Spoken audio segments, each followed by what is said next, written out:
नदी का राक्षस। लाइबेरिया की लोक कथा। बहुत समय पहले की बात है। एक दूर गांव में एक माँ अपनी दो बेटियों के साथ रहती थी। वे दोनों बहनें बारी बारी से घर का खाना बनाती थीं। जब माँ खेत में जाती थी, उस समय दोनों में से कोई एक बहन खाना बनाती और उसे एक पत्ते की थाली में रखकर मिट्टी के टीले पर रख देती। माँ खेत से लौटने के बाद ही वह खाना खाती। उसके बाद दोनों बहनें खेलने चली जाती और जब तक माँ लौटती वे खेलती रहती। फिर सब मिलकर साथ में खाना खाती। वह गांव एक द्वीप पर था जो चारों ओर से पानी से घिरा हुआ था। पानी इतना गहरा था कि उस द्वीप से दूसरी ओर की जमीन दिखाई नहीं देती थी। उस पानी में एक राक्षस रहता था जो केवल उन्हीं लोगों को खाता था जिन्होंने कोई बुरा काम किया होता। जब किसी पर गलत काम करने का आरोप लगता तो उसे नदी के बीच में ले जाकर वहां कसम खिलाई जाती। अगर उसने सच में कुछ गलत नहीं किया होता तो नदी उसे छोड़ देती, लेकिन यदि उसने झूठ बोला होता तो वह राक्षस अपना मुंह खोलकर उसे निगल जाता। उस माँ के घर में कभी कभी ऐसा होता था कि जहाँ खाना रखा जाता वहीं से खाना गायब हो जाता। जब माँ पूछती तो दोनों बेटियां मना कर देती कि हमने नहीं खाया। एक दिन माँ खेत से एक खरगोश लेकर आई जिसे उन्होंने मारा था। उन्होंने खरगोश को साफ कर काटा। उसका कुछ मांस बड़ी बेटी को सूप बनाने के लिए दिया और बाकी मांस खुद पकाया। उस रात सबने बहुत स्वादिष्ट खाना खाया जो उन्होंने पहले कभी नहीं खाया था। सब पेट भरकर खुश हुए। अगले दिन सुबह माँ फिर खेत चली गईं। शाम को लौटने पर माँ ने देखा कि खरगोश का बाकी मांस गायब था।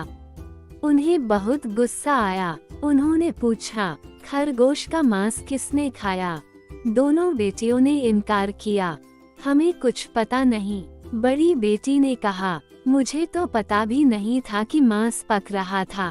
छोटी ने कहा, मैं तो सारा दिन खेल रही थी, मुझे लगा कि रात में ही मांस खत्म हो गया था। माँ ने गुस्से में सोचा, भूख लगने पर खाना खाना ठीक है, लेकिन लालच में खाना, ऐसे स्वभाव के बच्चे घर में समस्या बन जाते हैं। फिर उन्होंने कहा, अगर तुमने वह मांस खाया है तो मैं तुम्हें कुछ नहीं कहूँगी, लेकिन मुझे सच बताओ।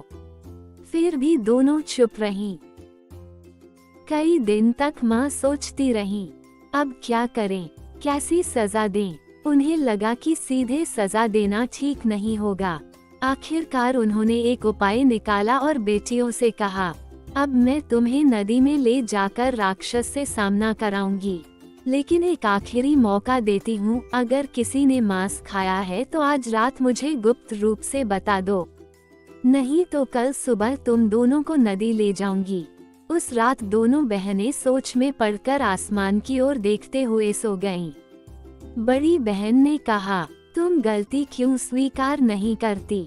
छोटी ने कहा, तुम क्यों नहीं करती? इस तरह बहस करते करते वे सो गईं।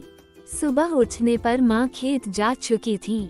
दोपहर को माँ लौटी तो दोनों डरते हुए उन्हें देखने लगीं। माँ ने पूछा, अब क्या तुम सच बताने को तैयार हो? लेकिन दोनों ने कुछ नहीं कहा। फिर माँ ने अपनी छोटी बेटी को एक बड़ी पत्ते की थाली में रखकर नदी में बहा दिया और कहा, अगर तुम निर्दोष हो तो नदी तुम्हें छोड़ देगी, नहीं तो यह अंतिम विदाई है। नदी में बहते हुए छोटी बेटी गाने लगी, नदी का राक्षस, ओ नदी का राक्षस, अगर मैंने खरगोश का मांस खाया है तो मैं तुम्हें मिलने आई हूँ, मुझे खा लो। लेकिन अगर किसी और ने खाया है तो अपना मुंह बंद रखो, मैं वापस जा रही हूँ। कुछ पंक्तियाँ और गाने के बाद कुछ नहीं हुआ। नदी की धारा मुड़ी और बेटी किनारे की ओर लौट आई। माँ ने खुशी से उसे बाहर निकाला। अब बारी आई बड़ी बेटी की। वह भी पत्ते की थाली में बैठकर बहने लगी। बीच में पहुंचकर वह भी गाने लगी, नदी का राक्षस, ओ नदी का राक्षस, अगर मैंने खरगोश का मांस खाया है तो मैं तुम्हें मिलने आई हूँ, मुझे खा लो। तभी नदी में भंवर शुरू हो गया। राक्षस उसे खींचने लगा। माँ ने फिर विनती की, सच बता दो बेटी, तुम बच जाओगी। लेकिन बेटी अड़ी रही, मैंने नहीं खाया। पानी ने उसे धीरे धीरे खींचकर डुबा दिया।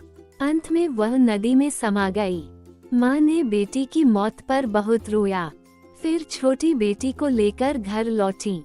माँ और बेटी दोनों बच गईं, लेकिन जब भी वे नदी किनारे जाती, वे बड़ी बेटी के लिए रोती थीं। शिक्षा, झूठ छुपाने से कभी कभी बहुत बड़ी कीमत चुकानी पड़ती है। सच कभी नहीं छुपता, समय सब कुछ उजागर कर देता है।